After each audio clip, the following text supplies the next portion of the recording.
Écrivez ceci comme notre sujet central.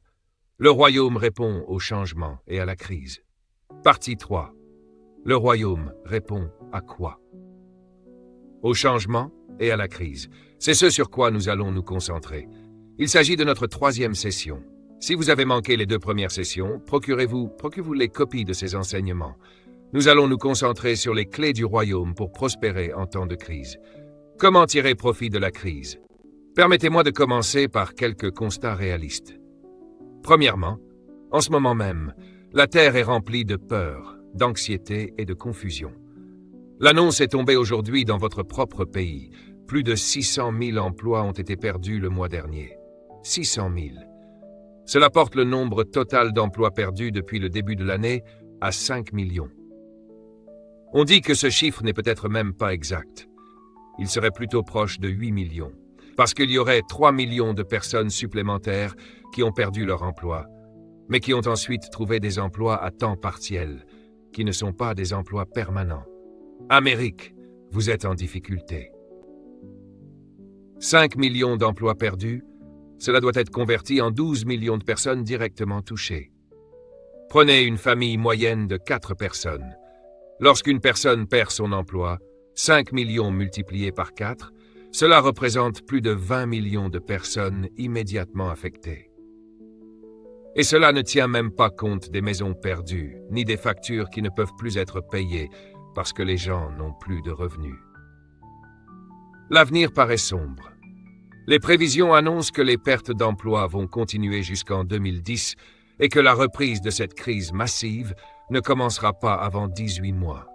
Ce qui nous amènerait presque à la fin de l'année 2011.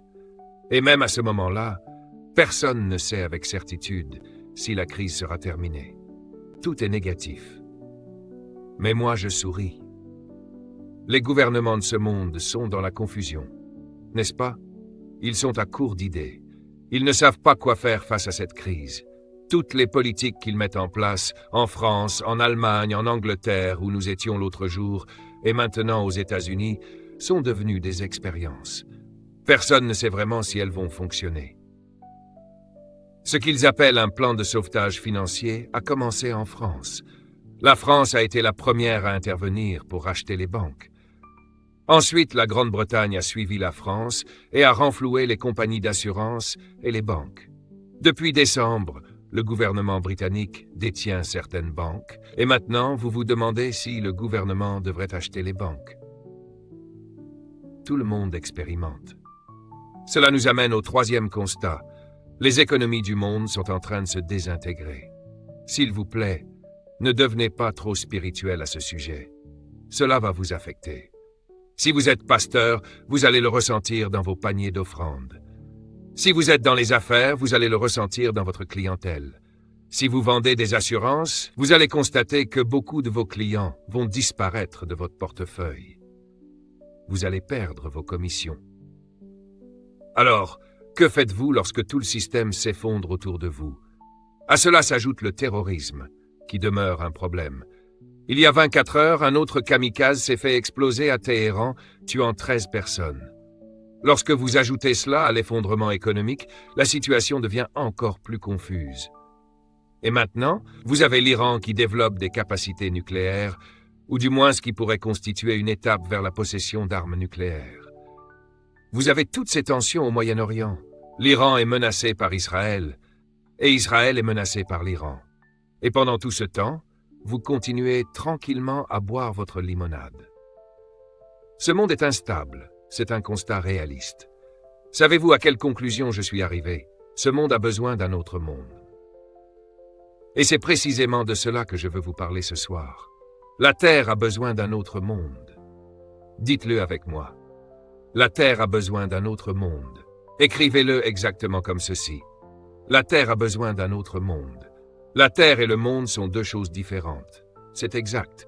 La Terre a besoin d'un autre monde sur elle, parce que le monde qui se trouve actuellement sur cette Terre est dans le chaos. Alors, que faites-vous lorsque tant d'incertitudes vous entourent? Que faites-vous lorsque les crises de la vie s'abattent sur vous comme un nuage sombre qui envahit votre existence? Que faites-vous lorsque c'est comme une immense vague qui se dirige vers votre maison, votre famille, votre entreprise et même votre survie. Que faites-vous lorsque cela arrive? Tout d'abord, vous devez comprendre ce qu'est une crise. Écrivez ceci. Qu'est-ce qu'une crise? Vous avez entendu ce mot tout au long du mois dans les informations. Une crise est un événement sur lequel nous n'avons aucun contrôle ou sur lequel nous avons perdu le contrôle. Voilà ce qu'est une crise. Une crise est donc une circonstance, une situation ou un événement que vous n'avez pas provoqué, mais qui affecte vos conditions de vie et que vous ne pouvez pas contrôler. Contre qui allez-vous vous mettre en colère si vous avez été licencié la semaine dernière? C'est difficile à dire. Contre qui allez-vous vous mettre en colère si votre maison a été saisie le mois dernier? C'est difficile à dire. Contre qui allez-vous être en colère? Vous ne savez même pas qui est à l'origine de tout cela. Autrement dit, c'est hors de votre contrôle. C'est pour cela qu'on appelle cela une crise. Mais il y a quelque chose dont vous devez vous souvenir. Vous êtes toujours maître de vos pensées. Et par conséquent, vous contrôlez votre perception de votre environnement. C'est précisément là que le royaume change tout. Je ne suis pas venu changer la réalité de la crise. Je suis venu changer la manière dont vous la regardez. Parce que c'est cela que vous pouvez contrôler. Vous pouvez contrôler la manière dont vous percevez la réalité. Voilà pourquoi la déclaration suivante est si importante. Les crises ont toujours été une source de développement et de croissance. La personne qui n'est pas dans le royaume de Dieu considérera la crise comme une terreur, comme un destructeur. Mais dans le royaume de Dieu, Dieu sourit face à la crise, parce que la crise est l'une des plus grandes sources de progrès et de développement dans la vie d'un citoyen du royaume. En réalité, les crises créent des occasions de faire preuve de créativité. Et je vais vous dire quelque chose de très important aujourd'hui. J'ai découvert que votre vie n'est jamais poussée à ses limites tant que vous n'êtes pas sous pression. L'esprit humain ne grandit pas dans les périodes faciles. La plupart de ce que nous appelons des crises sont en réalité des salles de classe créées par Dieu pour faire progresser son peuple. Parce que la crise crée des occasions de créativité. C'est pourquoi les Japonais et les Chinois semblent souvent réussir au milieu des crises. Dans leur culture, le concept de crise est étroitement associé au danger et à l'opportunité. Ainsi, lorsqu'un Asiatique perd son emploi, sa réaction peut être « opportunité, opportunité ». Lorsqu'un chrétien perd son emploi, il dit « le diable, le diable, le diable ». Ce n'est pas nécessairement le diable, c'est une opportunité. C'est pour cette raison que les paroles de Jésus au milieu des crises étaient si souvent « Prenez courage, attendez un instant. Le bateau est en train de couler. » Et pourtant Jésus dit « Prenez courage ». Puis il pose une deuxième question. « Où est votre foi ?» Il n'a jamais permis à la crise de déterminer ses paroles. C'est extrêmement important. C'est pourquoi, lorsque la bombe atomique a été larguée sur Hiroshima, ceux qui l'ont lancée n'avaient pas imaginé ce que les Japonais allaient faire après la catastrophe. Ils sont sortis des cendres et ont bâti l'une des économies les plus puissantes du monde. Puis ils ont commencé à exporter tellement de produits vers le pays, même qui les avait bombardés, que le président américain a dû leur demander de ralentir leurs exportations de voitures et de téléviseurs afin de rééquilibrer la balance commerciale. Pourquoi? Parce que, dans leur manière de penser, ce qui était arrivé représentait simplement une opportunité. Alors, qu'allez-vous faire maintenant si vous avez perdu votre emploi? Oui, vous avez perdu votre maison. Je suis venu vous dire la réalité. Vous ne pouvez plus payer vos frais de scolarité parce que vous avez perdu votre emploi. Vous devez donc abandonner vos études. Vous pouvez paniquer. Vous pouvez devenir dépressif. Vous pouvez blâmer Dieu. Vous pouvez blâmer le diable. Ou vous pouvez dire « opportunité ». Opportunité.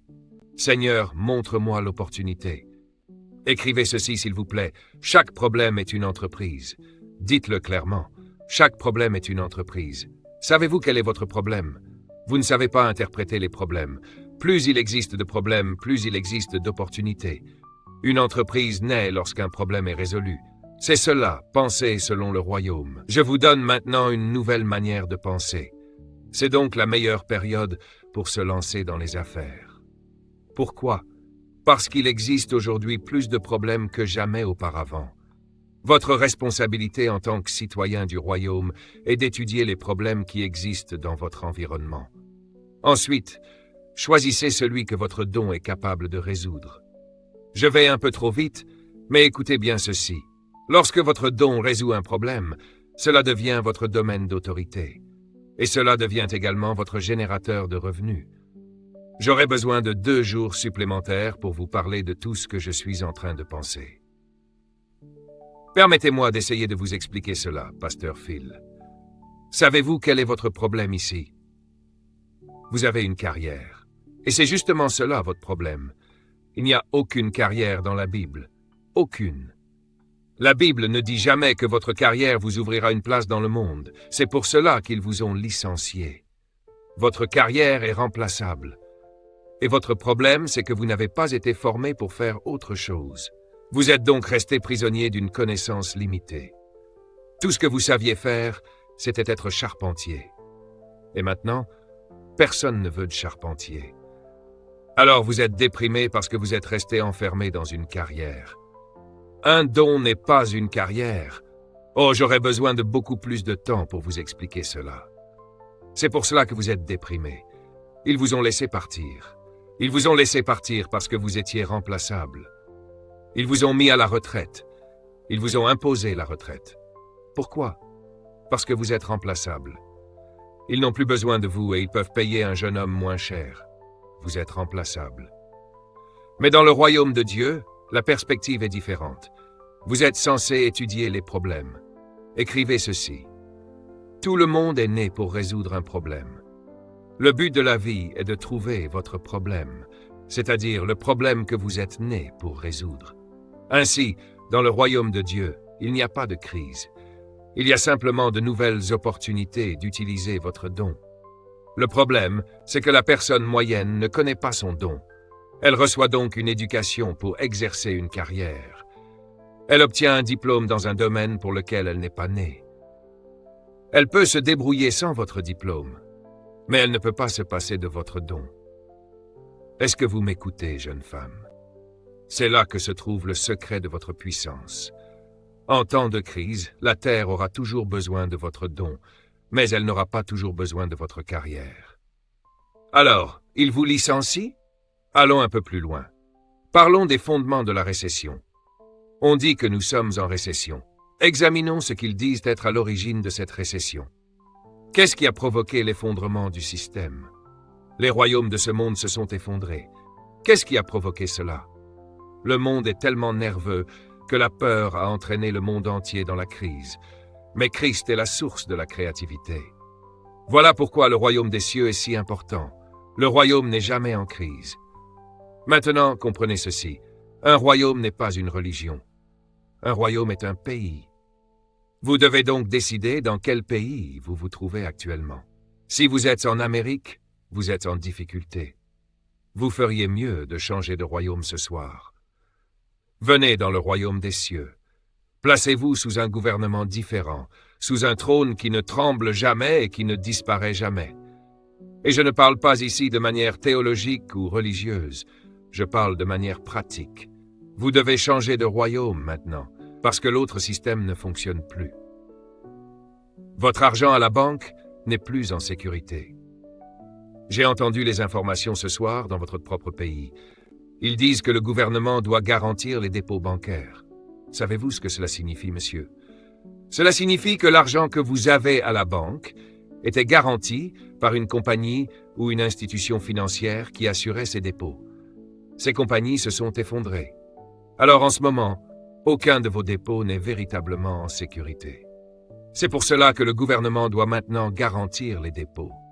La Federal Deposit Insurance Corporation, la FDIC, est actuellement le système qui protège les dépôts bancaires dans votre pays. Le gouvernement doit utiliser votre argent pour garantir votre argent. Vous devez comprendre à quel point le système est devenu fragile. Et ils ont peur que vous vous précipitiez tous pour réclamer votre argent immédiatement, parce qu'il n'y a tout simplement pas assez d'argent disponible pour vous le rendre à tous. Certains d'entre vous dorment. C'est cela, votre problème. Vous êtes tellement spirituel que vous ne savez même pas ce qui se passe autour de vous. Le système est en train de s'effondrer, et certains d'entre vous sont contre Obama. Ne soyez pas contre cet homme. Cet homme sait ce qui se passe. Il a dit en substance, « Écoutez, je dois acheter les banques pour sauver vos dépôts. Cela ne concerne ni les démocrates ni les républicains. Le système est en train de s'effondrer. Arrêtez de faire de la politique et commencez à prier. Vous devez avoir de la sagesse pour changer de royaume. » Écrivez ceci, la citoyenneté du royaume grandit en temps de crise. Que font les citoyens du royaume en temps de crise? Ils grandissent. Autrement dit, lorsque la pression augmente, les citoyens du royaume grandissent réellement. Nous ne nous retirons pas sous la pression. Nous nous développons sous la pression. J'ai envie de le dire encore une fois. Savez-vous à quoi Jésus a comparé les citoyens de son royaume? Il a dit que vous êtes comme du levain. Maintenant, vous les femmes, vous savez ce qu'est le levain. Il a dit que le royaume des cieux est semblable à du levain. Le levain ne se développe pas avant d'être placé dans certaines conditions favorables, notamment sous l'effet de la chaleur. Qu'est-ce qui fait lever le levain? La chaleur. Il a dit, « Mon royaume est comme du levain, vous le placez au milieu de la crise. » Et il se développe. Je crois que cette crise est venue pour séparer les religieux des véritables citoyens du royaume. Retenez bien mes paroles. Votre religion ne vous protégera pas maintenant. Écrivez ceci. Les clés secrètes du royaume pour réussir en temps de crise doivent être comprises. Quelles sont ces clés? Je vais vous en donner 2 ce soir et demain matin, puis je vais partir d'ici. Alors, ne manquez pas demain. Il y a 2 clés majeures du royaume pour vaincre au milieu de la crise. Shakespeare a dit quelque chose que j'ai trouvé intéressant. Voyez-vous, dans le royaume de Dieu, nous n'avons pas peur des problèmes, parce que nous avons été construits pour les affronter. Le chrétien charismatique moyen, lui, n'a pas été construit pour les problèmes. Il a été construit pour les bénédictions. Je vous le promets. Vous allez voir un effondrement massif de certaines églises au cours des prochains mois, parce que la foi des gens n'est pas préparée à la crise. C'est pour cela que Dieu m'a envoyé ici pour vous parler, parce que vous n'êtes pas de cela. Vous allez traverser cette période avec éclat. Vous allez en sortir avec un témoignage en disant à quel point Dieu a été bon. Au milieu du feu, le 4e homme apparaîtra dans votre fournaise, parce que vous allez être sous un gouvernement différent, sous une juridiction différente. Shakespeare a dit quelque chose. Écrivez-le. Il a dit « Les bienfaits de l'adversité sont doux ». J'aime la manière dont il réfléchissait. Qu'a-t-il voulu dire par « Les bienfaits de l'adversité sont doux » ? Il voulait dire que des bénéfices extraordinaires peuvent vous atteindre si vous savez comment utiliser la crise. Vous utilisez la crise à votre avantage. Le roi a dit à Daniel, « Si tu ne te prosternes pas devant cette idole, je te jetterai dans la fosse aux lions. » Voilà une crise. Mais Dieu dit, « Oui, opportunité, opportunité, opportunité. » Une opportunité de montrer ma puissance à Nebuchadnezzar. Vous appelez cela le diable. Dieu dit « opportunité ». Vous dites « c'est démoniaque ». Dieu dit « non, c'est une opportunité ». Les bienfaits de l'adversité sont doux. Dieu dit à Daniel « Daniel, je ne vais pas te délivrer de la fosse aux lions avant que tu y entres. Je ne vais pas non plus tuer les lions. Tu vas entrer dans cette situation et je vais permettre que cela arrive. Pourquoi? Parce que les bienfaits de l'adversité sont doux. Nous ne nous souvenons pas de Daniel principalement pour les bonnes choses qu'il a accomplies. Nous nous souvenons de lui à cause de l'adversité qu'il a surmontée. Et c'est pour cela qu'on ne vous oubliera pas. Parce que vous allez traverser votre adversité au nom de Jésus. Dieu a vu cette crise comme une opportunité. La plupart d'entre vous connaissent probablement John Huntsman, ou du moins, vous devriez le connaître. C'est l'un des hommes les plus riches d'Amérique. Il a écrit un livre. Vous devriez acheter ce livre. Il s'intitule « Cheetahs Never Win ». C'est un livre puissant. Je vous encourage vraiment à le lire. C'est un croyant, un multimilliardaire, et il aime Jésus. Voici ce qu'il dit à propos des périodes difficiles. S'il existe un aspect positif dans les périodes difficiles, c'est celui-ci. Lorsque vous êtes confronté à de graves difficultés, votre esprit est généralement au sommet de sa capacité. Cet homme est multimilliardaire. Son entreprise fabrique une grande partie des fourchettes, assiettes et gobelets en plastique utilisés en Amérique. Son entreprise est immense et il est multimilliardaire. Il dit que l'adversité rend votre esprit plus vif. Il a également dit quelque chose d'intéressant. Les êtres humains ont rarement créé quelque chose qui possède une valeur durable, sans avoir été éprouvé ou sans avoir souffert. Étudiez l'histoire. De grandes inventions sont nées de crises. Autrement dit, lorsque Dieu permet qu'une crise survienne, c'est souvent parce qu'il en a assez de vous voir rester à l'endroit où vous êtes. Il permet à certaines situations de vous secouer afin de vous arracher à la normalité et à une manière de penser paresseuse. En réalité, le plus grand ennemi du progrès est votre dernier succès. Autrement dit, qu'est-ce qui vous empêche de grandir aujourd'hui? Ce sont peut-être précisément les choses dont vous êtes fiers. Vos réussites peuvent devenir votre plus grand ennemi. Pourquoi? Parce que vous commencez à construire des autels autour de vos réussites. Alors Dieu peut permettre que certaines de vos réussites soient bouleversées afin que vous puissiez continuer et en créer de nouvelles. La crise vous pousse à adopter de nouvelles façons de penser. C'est pourquoi tous les économistes américains sont actuellement perplexes. Lorsque j'ai étudié à l'université aux États-Unis, à l'université de Tulsa, où j'ai fait mes études de maîtrise en économie, tous les livres que l'on m'obligeait à lire sont pratiquement inutiles aujourd'hui. Cela signifie que le diplôme que j'ai obtenu est devenu en partie obsolète, parce que tous ces livres étaient fondés sur un système qui s'est effondré. Et maintenant, ils doivent inventer de nouvelles idées. C'est pourquoi nous débattons aujourd'hui du socialisme, de la socialisation et de la nationalisation. Pourquoi? Parce que le système dit « Regardez, ce que vous avez créé ne fonctionne plus. Vous devez trouver de nouvelles idées. La crise produit de la créativité. Vous seriez étonné de voir ce que vous êtes capable d'accomplir sous pression. » Certains d'entre vous n'arrivent toujours pas à croire que vous avez survécu à ce que vous avez traversé. Vous ne saviez même pas que vous aviez cette capacité en vous. Mon objectif aujourd'hui est de vous aider à accueillir la crise dans votre vie. C'est mon objectif dans cette session. Je veux que vous la voyiez de la même manière que Jacques la voit. Avez-vous déjà lu le livre de Jacques? Non, probablement pas, parce que vous ne croiriez pas ce que je suis en train de vous dire. Jacques dit, en substance, « Lorsque vous êtes confronté à toutes sortes d'épreuves, considérez-les comme une occasion de joie. » Quoi? Ce n'est pas un enseignement du mouvement charismatique. C'est dans votre Bible. Vous le savez, n'est-ce pas?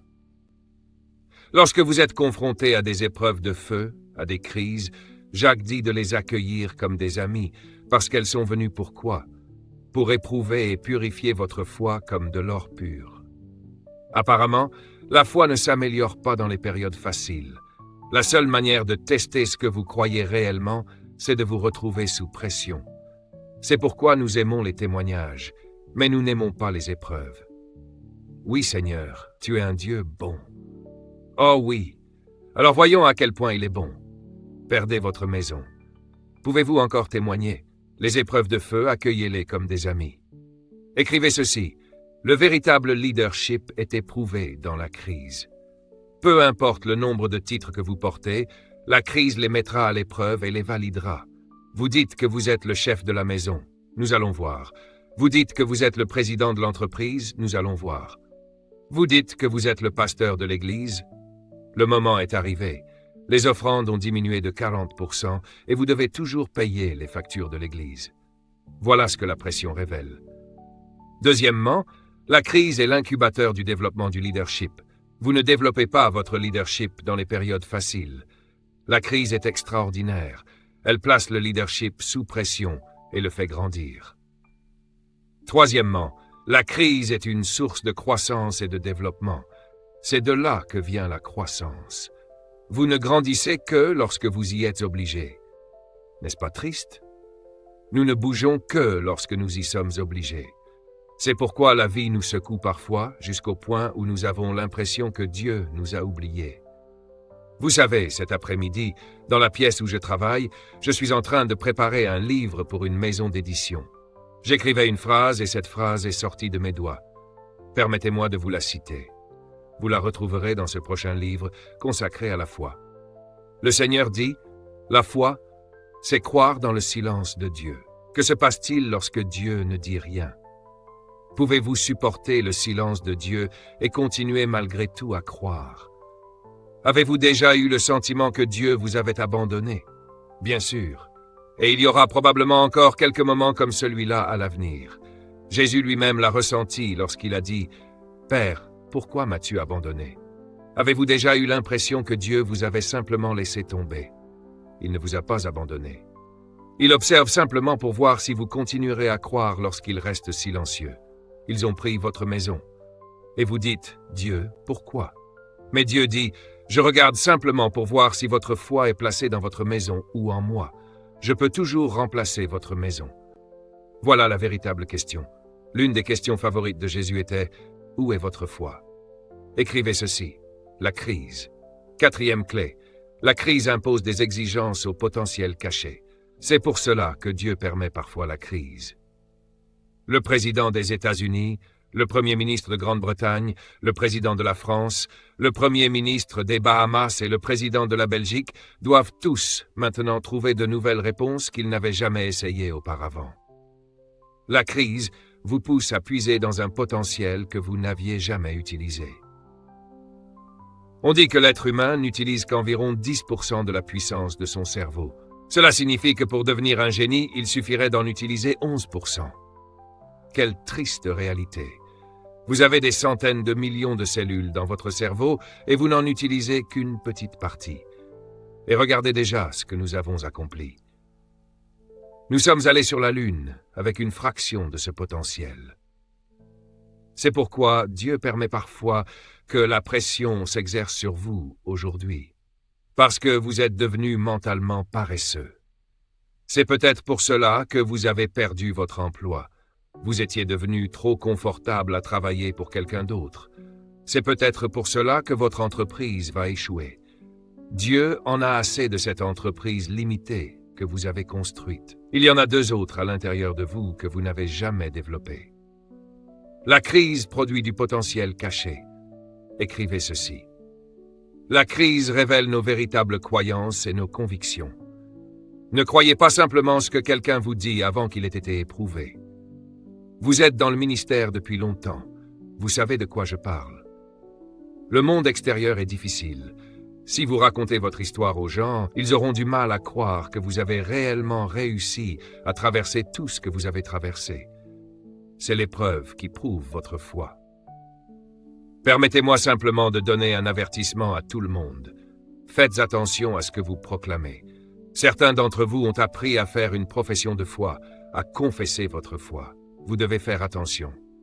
Le mot foi signifie croyance. Et laissez-moi vous expliquer pourquoi. Dans le royaume des cieux, tout ce que vous dites doit être éprouvé. Je vous donne ici un principe du royaume. Je le répète, dans le royaume de Dieu, tout ce que vous dites, tout ce que vous proclamez, tout ce que vous déclarez est destiné à être éprouvé. C'est pourquoi vous devez être prompt à écouter et lent à parler. Écoutez-moi bien. C'est peut-être pour cela que vous avez tant de problèmes. Vous parlez trop. Souvenez-vous de Pierre, l'apôtre Pierre. Il était en formation auprès de Jésus pour apprendre à penser selon les principes du royaume. Un jour, Jésus parlait de sa mort. Il allait être crucifié. Pierre l'interrompit et lui dit « Excuse-moi, Seigneur, mais ils ne te tueront pas. » Il parlait avec assurance. Il disait en substance « Ils ne te tueront pas. Moi-même, je veillerai à ce qu'ils ne te tuent pas. Je mourrai avant qu'ils ne te tuent. Je donnerai ma vie pour toi. Ils ne te tueront pas. » Et avant même qu'il ait terminé sa déclaration, Jésus lui dit « Pierre, ô Pierre, tu n'aurais pas dû dire cela. » Regardez maintenant ce qu'il lui dit. Il lui explique que Satan avait demandé à éprouver ce que Pierre venait de déclarer. Il dit en substance « Satan a demandé à vous cribler comme le blé, et je ne peux pas l'empêcher. Il va vous secouer. Il va vous éprouver profondément. Il va mettre à l'épreuve chaque parole que vous avez prononcée. Je ne peux pas l'empêcher. C'est ainsi que fonctionne le système. Mais Jésus lui dit également « Je vais prier pour toi. » Vous vous souvenez de ce passage des Écritures? Jésus dit en substance « J'ai prié pour que ta foi ne défaille pas. » Qui va traverser la crise? Laissez-moi voir vos mains. Dites à votre voisin « Je vais croire jusqu'au bout. » Dites-le encore « Je vais croire jusqu'au bout. » Dites à votre voisin « Je vais embarrasser cette crise. Je vais en sortir avec ma foi intacte. La crise ne détruira pas ma foi. Ma foi survivra à la crise. Je prie pour que votre foi survive à la crise. Jésus dit en substance, « Votre foi est seulement aussi forte que l'épreuve qu'elle est capable de traverser. Si elle survit, elle est authentique. Dites-le, ma foi est aussi forte que l'épreuve qu'elle traverse. » La crise révèle votre véritable croyance. Puis Jésus dit à Pierre, « Quand tu seras revenu à moi. » Attendez une minute. Je pensais que Pierre était déjà converti. Non, vous ne pouvez pas faire totalement confiance à quelqu'un avant qu'il ait traversé une épreuve. Vous ne devenez pas un véritable citoyen du royaume simplement parce que vos parents l'étaient. Vous devez être éprouvé personnellement. Vous devez être qualifié par votre propre expérience. Jésus lui dit, « Quand tu seras revenu à moi, alors tu pourras affermir tes frères. » Certains d'entre vous ont parlé beaucoup trop fort, beaucoup trop tôt. Vous dites, « Je suis évangéliste. » Oh mon frère, tu ferais mieux de te calmer. Le diable pourrait te frapper 10 fois le mois prochain, qu'on enlève ta maison, qu'on t'enlève tes enfants. Et voyons si tu diras toujours, « Je suis évangéliste. » Quand tu seras revenu à moi, alors tu pourras affermir tes frères. Vous me voyez debout ici, mais vous ne connaissez pas mon histoire. Si je vous racontais toute mon histoire, vous ne voudriez probablement pas être à ma place. Lorsque vous voyez quelqu'un dans une position d'autorité, de puissance et de conviction, c'est souvent parce qu'il porte des cicatrices. Vous ne connaissez pas mon histoire. Ne faites jamais confiance à un homme sans histoire. Écrivez cela, s'il vous plaît. Ne faites jamais confiance à une femme qui n'a aucune cicatrice. Dans ce royaume, vous gagnez le droit d'être entendu. Nous ne sommes pas impressionnés simplement parce que vous avez un doctorat en théologie. Nous voulons savoir, combien de cicatrices avez-vous? L'éducation ne vous qualifie pas pour être un leader, monsieur. Ce sont les épreuves qui vous qualifient. J'ai écrit un livre que je veux vous recommander parce qu'il contient un principe important dont je ne veux pas parler ce soir, faute de temps. Je veux que vous vous procuriez un exemplaire de ce livre. Il s'intitule « L'esprit du leadership ». Le mot « esprit » signifie ici « attitude ». Procurez-vous ce livre. Dans ce livre, je parle d'une question que Jésus a reçue. En réalité, c'est une femme qui lui pose d'abord une question. Elle lui dit « Maître, lorsque tu entreras pleinement dans ton gouvernement, est-ce que mes 2 fils pourront devenir tes adjoints, tes dirigeants ?» Elle demande en réalité « Peux-tu faire de mes 2 fils des leaders dans ton royaume? Peuvent-ils s'asseoir à ton niveau, l'un à ta droite et l'autre à ta gauche? Peuvent-ils occuper une position de leadership à ton niveau? » La réponse de Jésus a souvent été mal comprise. J'en parle dans ce livre. Sa réponse ne nous paraît pas immédiatement logique aujourd'hui. Il lui dit « Femme, tu ne sais pas ce que tu demandes. » Mauvaise question. Puis il lui demande « Pouvez-vous boire la coupe que je vais boire ?» Écrivez le mot « coupe ». Dans la langue hébraïque, le mot « coupe » est une expression symbolique, un idiome. Un idiome est une expression qui représente une autre réalité. Le mot « coupe » représente ici le coût, le prix. Jésus lui dit donc en substance, « Femme, tu poses la mauvaise question. Tu ne dois pas demander « Comment puis-je devenir un leader comme cette personne ?» Tu dois demander « Quel prix cette personne a-t-elle payé pour arriver là où elle se trouve ?» Lorsque vous comprenez cette question, vous ne serez plus jamais jaloux de personne. Vous voyez le docteur Géraldine monter ici et vous parler de toutes les histoires, de tout ce qu'il a traversé au cours de sa vie. Il a le droit de parler. Vous marchez sur ces terrains, vous voyez ces magnifiques bâtiments et toutes ces propriétés qui ont été développées. Mais vous ne connaissez pas les cicatrices qui se cachent derrière tout cela. Ne soyez jamais jaloux de cet homme.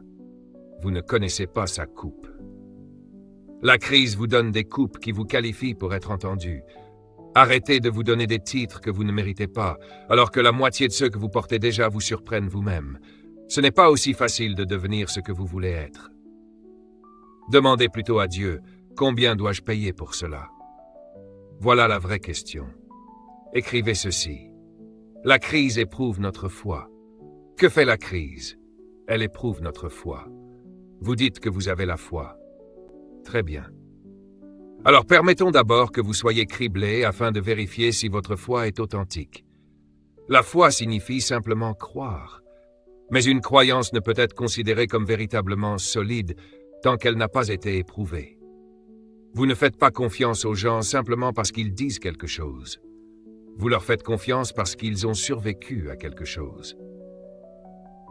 Alors, si vous cherchez des conseils sur le mariage, ne demandez pas conseil à quelqu'un qui vient de divorcer. Docteur, depuis combien de temps êtes-vous mariée, madame? Combien? 60 ans. Voilà la personne à qui vous devez parler. Les cicatrices, l'histoire, l'expérience. La crise éprouve votre foi. Écrivez encore ceci. Il y a 2 tragédies de la crise. Et elles sont en train de se produire actuellement dans votre pays et dans votre monde. 2 tragédies. La première, le retrait de la générosité. La deuxième, le compromis avec la civilité, la décence et les valeurs. Ces 2 réalités sont extrêmement dangereuses et elles sont sur le point de se manifester davantage dans votre vie.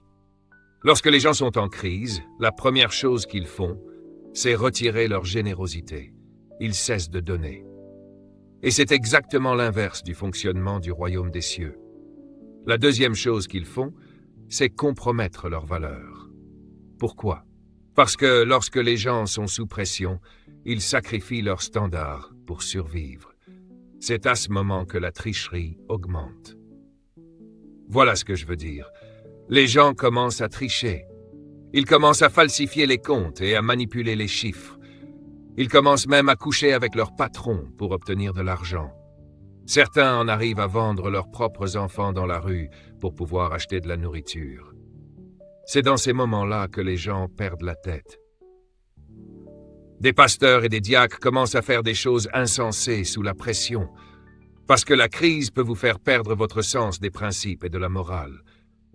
C'est à ce moment que la corruption augmente, croyez-moi mes amis. Vous pensez avoir déjà vu de la corruption avec Madoff et les autres? Vous n'avez encore rien vu. Parce que la crise produit la corruption. Les gens perdent leur emploi et commencent à faire toutes sortes de choses pour survivre. Lorsqu'une entreprise est en difficulté, certains commencent à falsifier les comptes. Mais dans le royaume de Dieu, ces 2 choses sont inversées. Au milieu de la pénurie, vous donnez. Dans le royaume de Dieu, vous continuez à donner. En réalité, donner est la preuve que vous n'êtes pas dans le royaume des ténèbres. Quand vous n'avez plus que vos derniers $20, qu'il y a une crise à l'extérieur et que les emplois sont difficiles à trouver dans le royaume, Dieu vous dit « Donne-moi tes $20 ». Maintenant, la pression est là. Souvenez-vous de cette femme qui n'avait plus que de quoi préparer son dernier repas. Élie la regarde et lui dit, en substance, « Madame, vous avez un choix à faire. Il y a une famine dans le pays, mais la prospérité est sur le point d'entrer dans votre maison. Cependant, vous devez d'abord donner au système du royaume. » Et la Bible nous dit qu'elle donna son dernier repas, et sa maison commença à changer. Voilà ce que signifie ne pas compromettre ses valeurs. Certains disent, ce n'est pas le moment de donner. Mais justement, c'est maintenant qu'il faut prouver que vous appartenez à un royaume différent. Écrivez ceci. Le gris n'est pas un substitut au noir et blanc. C'est à ce moment-là que les gens commencent à vivre dans le gris. Ils disent, tu sais, les temps sont difficiles, frère. Je dois essayer de m'en sortir. Je dois réussir cette année. Je dois réussir ce mois-ci. Alors Dieu comprendra certainement si je change simplement un petit peu mes principes. Vous commencez à vivre dans le gris. C'est aussi à ce moment-là que certaines personnes retournent vers leur ancien petit ami parce qu'ils travaillent toujours et qu'elles ont besoin de survivre. Elles se disent « Je suis dans une situation difficile. Le Seigneur comprendra. » Voilà ce que fait la crise. Elle vous pousse au compromis, mais il ne doit pas en être ainsi parmi vous. Voici donc quelque chose que vous devez retenir. Lorsque la crise arrive, c'est pas ce qui vous arrive qui compte le plus. C'est ce que vous faites de ce qui vous arrive qui compte. Nous ne sommes pas les victimes de la crise. Vous ne pouvez pas simplement rester assis en espérant que la crise disparaisse. Ne rien faire n'est pas une option. Dans la crise, ceux qui se confient en l'Éternel renouvellent leurs forces. Vous connaissez ce passage. Ceux qui se confient en l'Éternel renouvellent leurs forces. Étudiez le mot qui est traduit par se confier ou attendre. C'est un mot qui implique l'action. Cela signifie que vous êtes en train de faire quelque chose pendant ce temps. La foi sans les œuvres est inutile. La foi n'est pas un mot passif. Croire est une action. Si vous croyez que je vais venir vous chercher à 5 heures, vous commencez à vous préparer, n'est-ce pas? Bien sûr. Autrement dit, la croyance produit une action.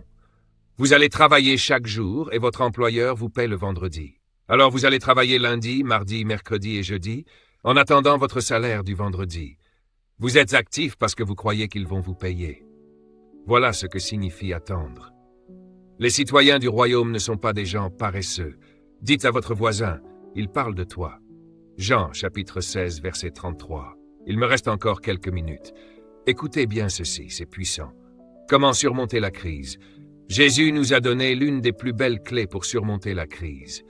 Jean 16, 33 dit « Je vous ai dit ces choses afin qu'en moi vous ayez la paix. Dans le monde vous aurez des tribulations.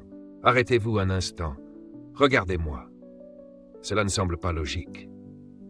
Premièrement, vous ne pouvez presque pas prêcher cela dans certaines églises charismatiques. On appellera cela une prédication négative. On dira que vous manquez de foi. Mais Jésus, lui, appelle cela une promesse. Il vous promet qu'il y aura des difficultés. Écoutez-moi maintenant. Redressez-vous. Réveillez-vous. Jésus dit en substance, « Je vous dis tout cela maintenant, afin que lorsque ces choses arriveront, vous ayez quoi? La paix. Il y aura beaucoup de difficultés à venir. Il dit, « Je vous ai annoncé tout cela, afin que vous puissiez avoir la paix. » Je vous l'ai dit ce matin. Si vous vous attendez au changement, il ne vous surprendra jamais. Jésus est en train de réduire l'effet du chaos. Il dit, « Je vous ai annoncé ces choses afin que vous ayez la paix. » Dans ce monde, vous aurez des tribulations. Mais prenez courage. Dites à votre voisin, « Prends courage. » La crise est là. Les emplois sont supprimés. Les banques deviennent plus restrictives. Les entreprises ferment. Mais prenez courage. Prenez courage signifie « Calmez-vous. Apaisez votre esprit. » Le mot « cœur » peut aussi renvoyer à l'esprit, à la pensée. Alors détendez votre esprit, apaisez vos pensées, soyez en paix, calmez-vous. Oui, j'aime cette expression, calmez-vous. Jésus dit cela. Pourquoi? Lisez la suite. Il dit, j'ai vaincu le monde. Autrement dit, je vous ai montré comment surmonter la crise. Examinons maintenant ce que cela signifie.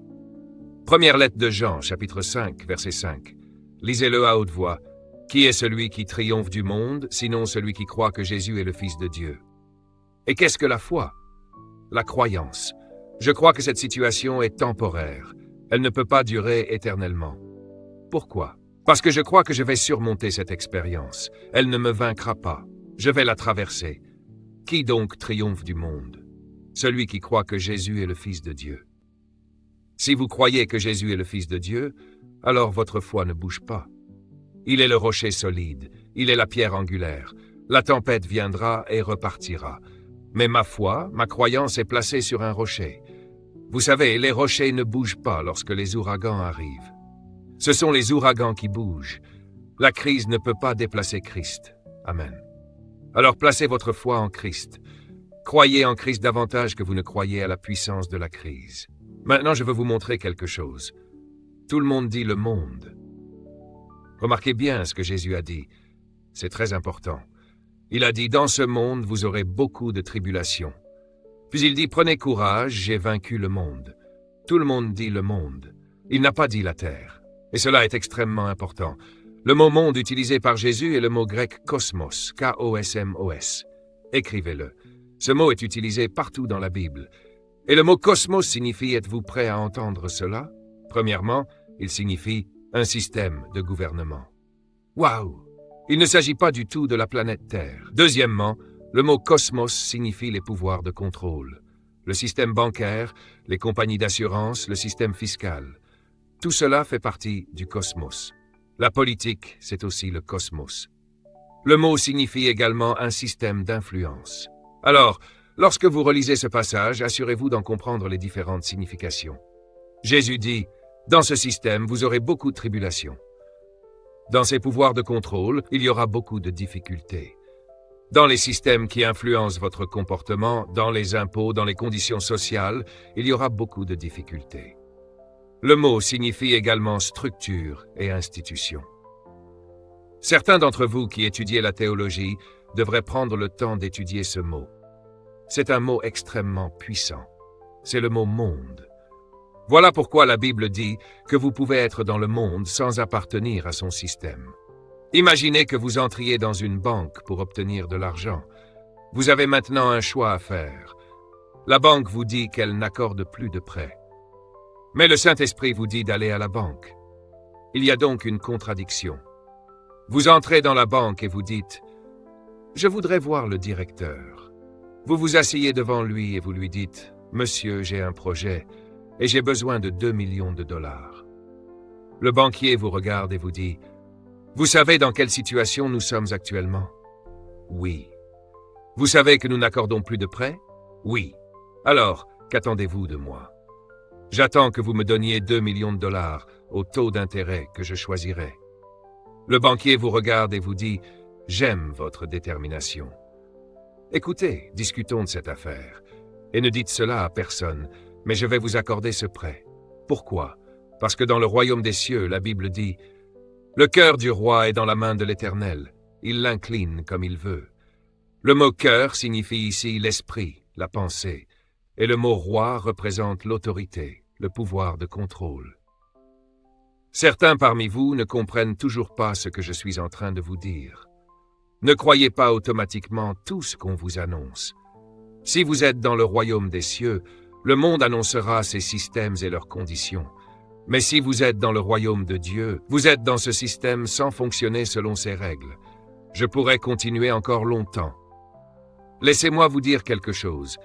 Vous n'êtes pas obligé d'obéir aux règles de ce système. C'est pourquoi Dieu m'a envoyé ici. Ils ont fait de vous un citoyen américain, mais moi je suis venu vous apprendre à devenir un citoyen du royaume. Vous êtes libre des règles de ce système. Dites Amen. Dites Alléluia. Criez Amen. Dites merci, Roi Jésus. Vous pouvez aller à l'encontre des règles de ce système parce que vous êtes soumis à une loi supérieure. Avez-vous remarqué que tout au long de l'histoire, Dieu a toujours accompli ses desseins à l'intérieur des systèmes? Je vais rentrer chez moi maintenant. J'ai terminé. Mais laissez-moi le répéter une dernière fois. Dieu accomplit ses desseins à l'intérieur des systèmes. Il lui suffit simplement de bouleverser le système. Dieu a fait de Daniel un haut responsable du gouvernement, puis il a bouleversé tout le système du pays.